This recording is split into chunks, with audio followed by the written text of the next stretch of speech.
Hi friends, welcome to biology for DSC AP TET 2024 Telugu సిలబస్లో భాగంగా 10వ తరగతి భిక్ష అనే పాఠ్యభాగాన్ని ఈ వీడియోలో డిస్కస్ చేద్దాం. వీడియోలోకి వెళ్ళే ముందు బయాలజీ ఫర్ డిఎస్సి ఛానల్ని లైక్, షేర్, సబ్స్క్రైబ్ చేయండి. Stay tuned and keep watching. భిక్ష పాఠ్యభాగం యొక్క ప్రక్రియ పద్యం, ఇతివృత్తం, మానవ స్వభావం. రచయిత పేరు శ్రీనాథుడు. కాశీఖండం కావ్యంలోని సప్తమాశ్వాసం నుంచి గ్రహించబడింది.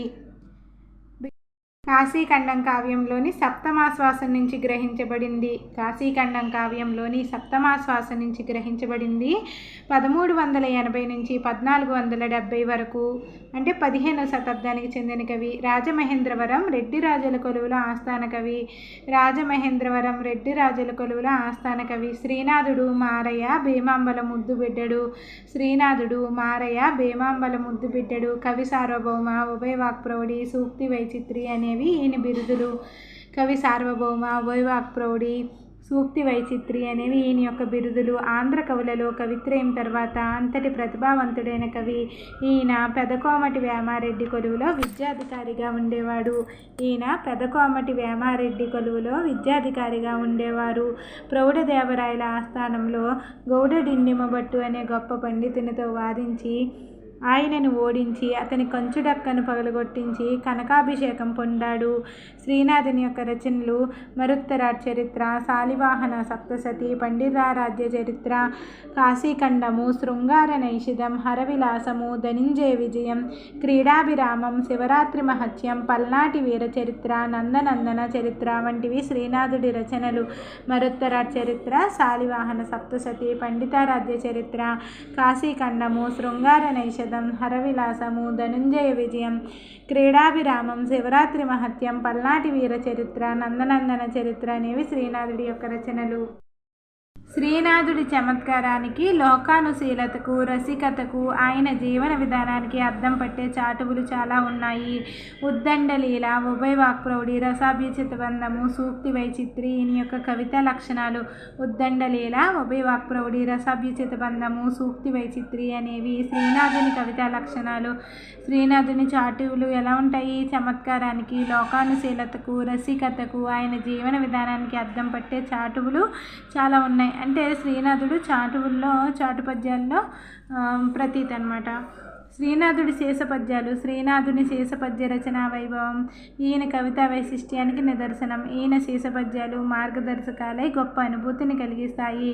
మహాప్రస్థానం. శ్రీనాథుడు అవసాన దశలో రాజాశ్రయం లేక వ్యవసాయం చేశాడు.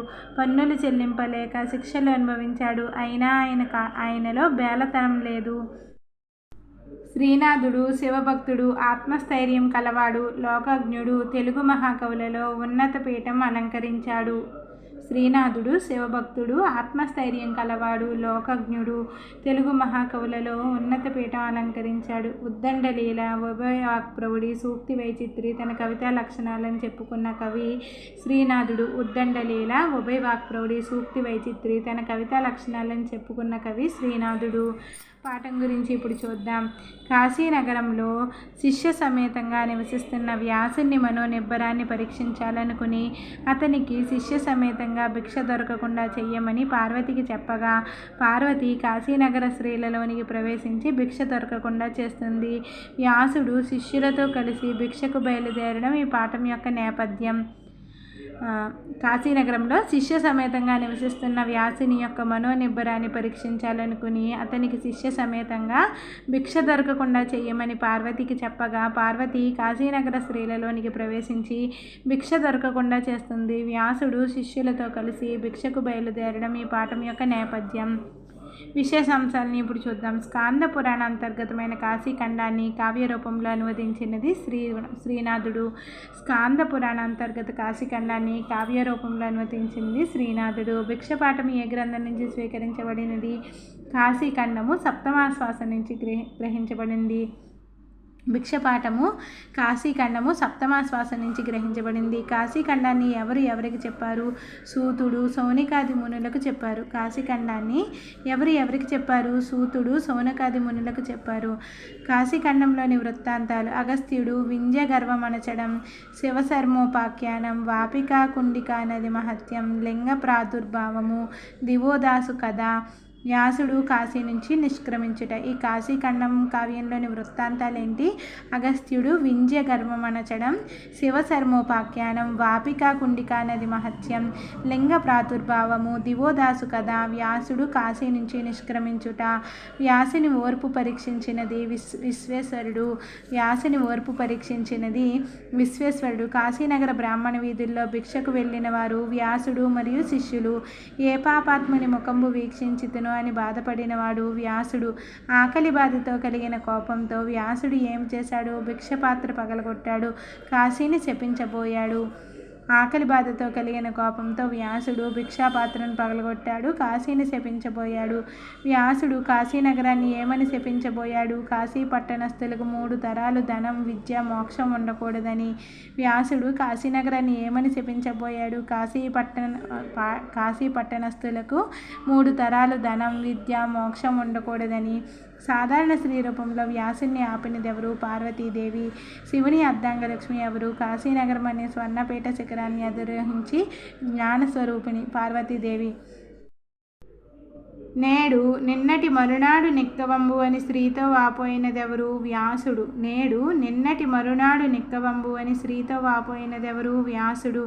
కాశికా విప్రగృహ వాటికలలో తాను శిష్యులు ఇల్లిల్లు తప్పకుండా భిక్షాటన చేయు విద్యాగురుండు వ్యాసుడు.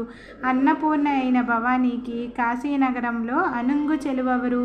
కాశీపుర బ్రాహ్మణ స్త్రీలు. అన్నపూర్ణ అయిన భవానీకి కాశీనగరంలో అనుంగు చెలువెవరు? కాశీపుర బ్రాహ్మణ స్త్రీలు. నెక్స్ట్, కాశీపురములోని స్త్రీలు ఇంటి ముంగిట గోముఖమును దేనితో తీర్చిదిద్దుతారు? గోమయముతో. కాశీపురములోని స్త్రీలు ఇంటి ముంగట గోముఖమును దేనితో తీర్చిదిద్దుతారు? గోమయముతో. ఇంటికొచ్చిన అతిథికి గుమ్మంలో అందించవలసినవి అర్ఘ్యపాద్యములు. ఇంటికొచ్చిన అతిథికి గుమ్మంలో అందించవలసినవి అర్ఘ్యపాద్యములు.